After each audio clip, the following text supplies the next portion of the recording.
को 12 वर्षों की तपस्या करनी पड़ी। अंजना की कठोर तपस्या देख मतंग ऋषि ने उन्हें आशीर्वाद दिया और उनसे कहा कि स्वयं महादेव शीघ्र ही उन्हें दर्शन देंगे। एक दिन महादेव के लिए अंजना और केसरी अपने महल में उनकी प्रतीक्षा कर रहे थे। महादेव ने उन्हें अपने दर्शन तो दिए, परंतु एक भिक्षुक के रूप में। आज मैं आपको बताऊंगा कि क्या हुआ जब एक भिक्षुक ने अंजना से 56 भोग खाने की मांग की। इनके जाने से कहीं कोई अनर्थ ना हो जाए। और फिर बाबा ठीक ही तो कह रहे हैं, है तो ये अतिथि और अतिथि देवो भव। जो भी हो, हमें इन्हें प्रसन्न करके यहाँ से भेजना चाहिए। रुकिए बाबा।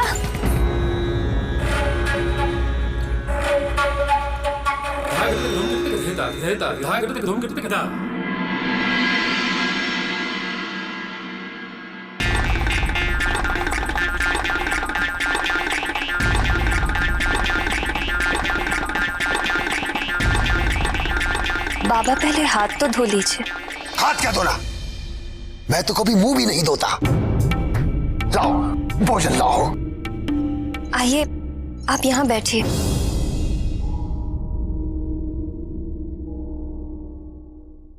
नहीं, मैं तो यहाँ बैठ जाऊंगा। किंतु बाबा, यह आसन तो हमारे इष्ट भगवान शंकर जी के लिए है। मैं कुछ नहीं जानता। मैं तो यहीं बैठूंगा।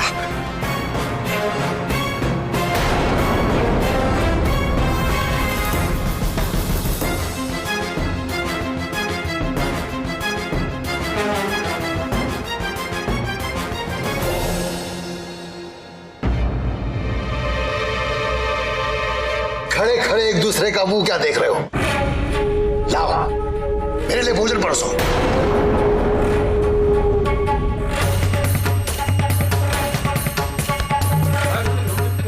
अच्छा, तुम लोग मुझे यहां बैठा देखकर कूद रहे हो। मुझे तुम लोगों का ये भाव तनिक भी बा नहीं रहा है। यदि ऐसे ही रो रो के मुझे भोजन कराओगे तो मैं सच कहता हूं, मैं एक दाना भी नहीं खाऊंगा। मैं ऐसे ही चला जाऊंगा।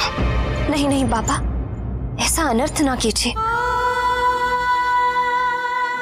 आप बैठिए, मैं आपके लिए भोजन परोसती हूँ।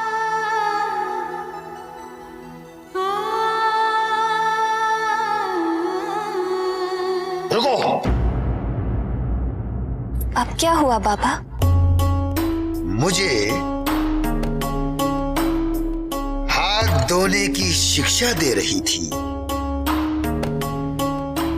और स्वयं बिना हाथ धोए ही मेरा भोजन परोस रही हो। किंतु बाबा, मेरे हाथ तो शुद्ध हैं। और फिर आपने ही तो कहा। तेरा मेरा क्या मेल है? मैं तो भिखारी हूं, तू तो गृहस्थन है। तुझे तो शुद्ध अशुद्ध का विचार करना चाहिए। जाओ, मेरे हाथ धो कर आओ।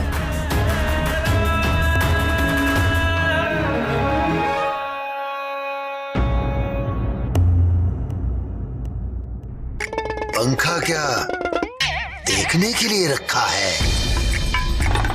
बाजू में बल नहीं है। पंखा चलाओ।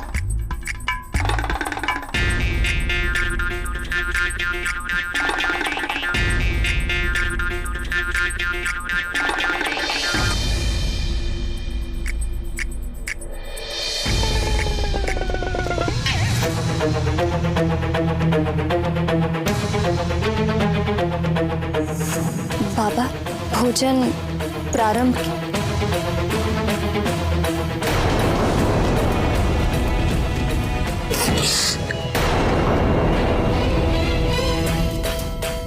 पूरी कैसे पकाई है? आधी कच्ची, आधी चली हुई।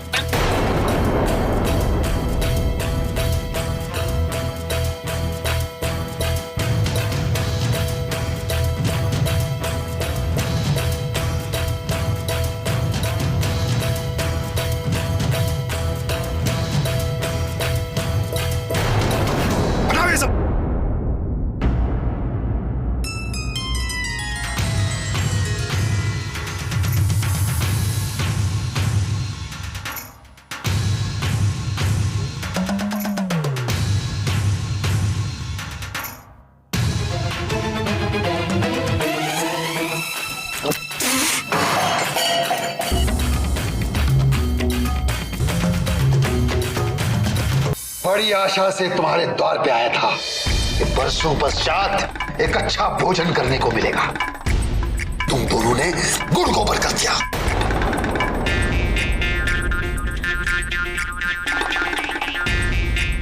फिर भी अच्छा ही हुआ, मैंने तुम्हारा सत्कार स्वीकार कर लिया। भूखे का पेट भरकर कुछ तो पुण्य मिलेगा तुम्हें, नहीं तो उस अवगढ़ अहोरी जटाजुटी शंकर की सेवा करने से तुम्हें कुछ नहीं मिलने वाला था।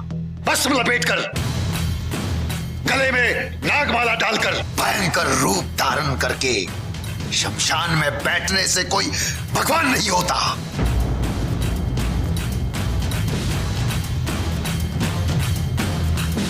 अरे वो तो लोगों को डरा धमकाकर भगवान बन बैठा है, इष्ट बनाना ही है।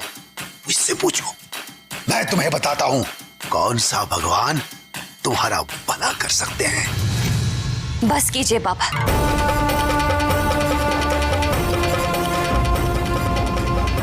आप हमारे अतिथि हैं, किंतु हमारे परम आराध्य भगवान भोलेनाथ का अपमान करने का आपको कोई अधिकार नहीं।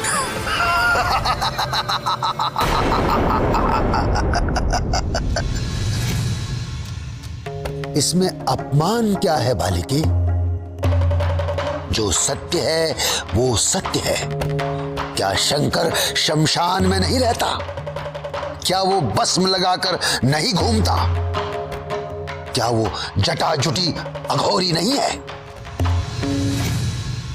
हाँ, रहते हैं वो शमशान में, हाँ लगाते हैं भस्म, किंतु जहां अपने भी साथ छोड़ देते हैं उस शमशान में रहकर वो जीवों को शरण देते हैं और भस्म लगाते हैं उन्हें जीवन की व्यर्थता का उपदेश देने के लिए।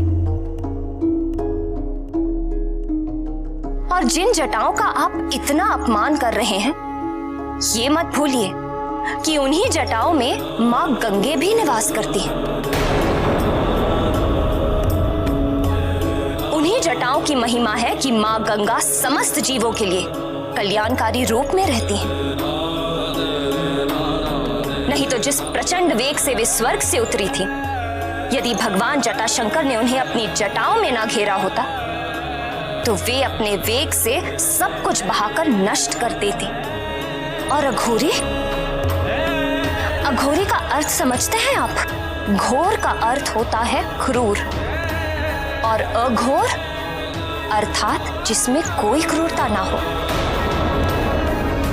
जो घोर पापियों के प्रति भी करुणा की दृष्टि से देखते हैं। ऐसे हैं मेरे भगवान भोले शंकर।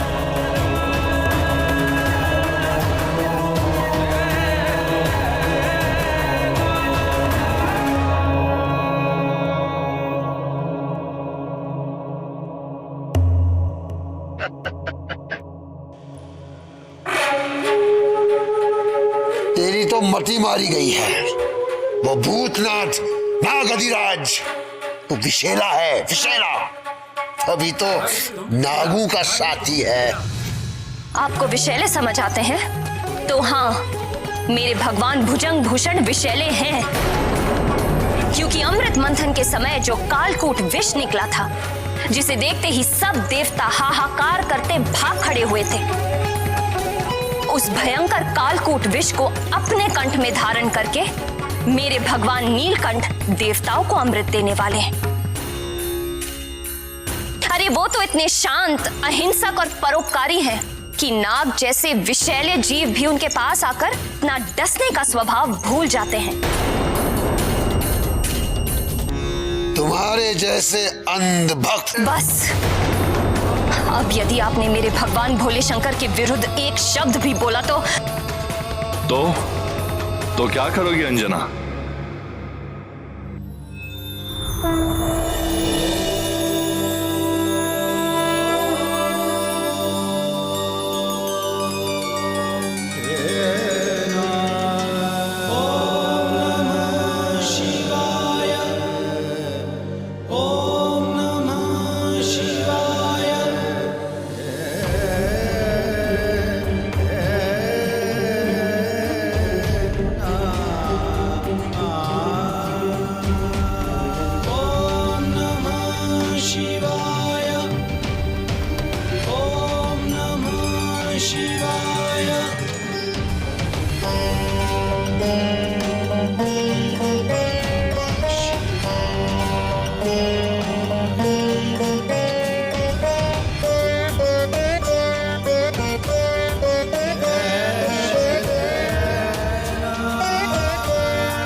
परीक्षा में सफल हुई पुत्री अंजना।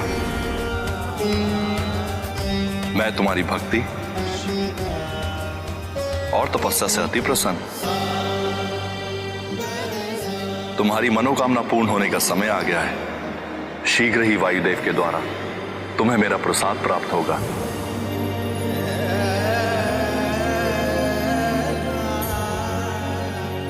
उसे अपने पति वीर केसरी के हाथों स्वीकार करना।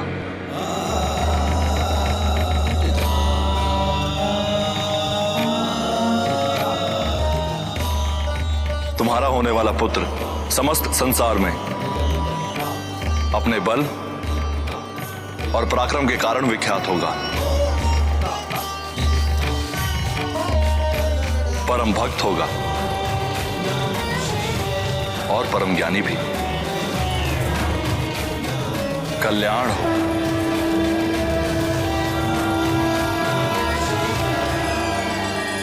भगवान गौरीनाथ ने अच्छी लीला की अंजना के साथ, किंतु उनके बारंबार उकसाने पर भी अंजना ने अपना धैर्य नहीं खोया।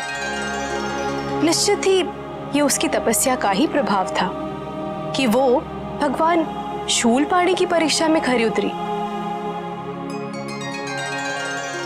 वेदों में गृहस्थ के लिए 5 प्रकार के जिन नित्य यज्ञों का विधान है, उसमें ब्रह्म यज्ञ, देव यज्ञ, पितृ यज्ञ और भूत यज्ञ के साथ अतिथि सत्कार रूपी मनुष्य यज्ञ भी प्रतिदिन करने का आदेश दिया गया है।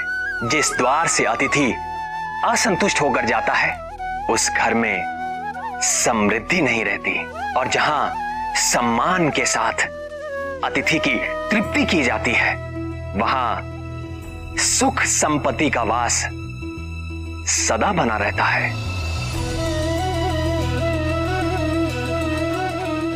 और जो ये जानते हैं, वो अंजना के समान अतिथि सत्कार में कोई चूक नहीं करते। हर प्राणी के द्वार पर उसके भगवान अतिथि रूप में एक बार अवश्य जाते हैं, और उचित सम्मान होने पर उस घर की 7 पीढ़ियां दरिद्रता का मुख नहीं देखती। तो फिर महादेव ने वायुदेव से कैसा प्रसाद भिजवाया?